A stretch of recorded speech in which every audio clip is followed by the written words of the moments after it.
আজকে রান্না করব চিকেন কষা। এখানে একটা গোটা মুরগি নিয়েছি, এই মুরগিটা কেটে নেব।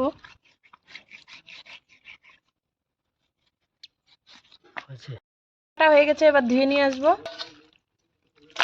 এখানে আছে 3 কিলো মাংস। চিকেন কষার জন্য পেঁয়াজ ভেজে তুলে নেব। পেঁয়াজের বেরেস্তা হয়ে গেছে, নামিয়ে নেব।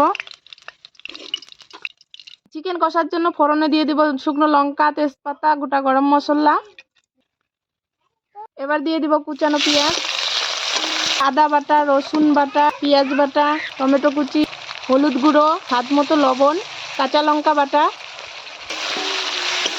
ভালো করে মশলাটা কষিয়ে নেব।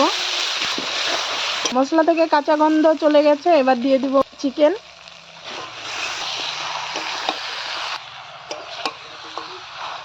কয়েকটা রসুনের কোয়া দিয়ে দিব। চিকেন ভালো করে কষিয়ে নিয়েছি, দিয়ে দেব জল। জিরে ধনিয়া বাটা দিয়ে দিব।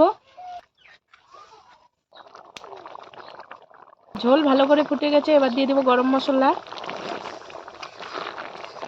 পেঁয়াজ ভাজা উপর থেকে দিয়ে নামিয়ে নেব। চিকেন কষাটা যা হয়েছে না, দারুণ।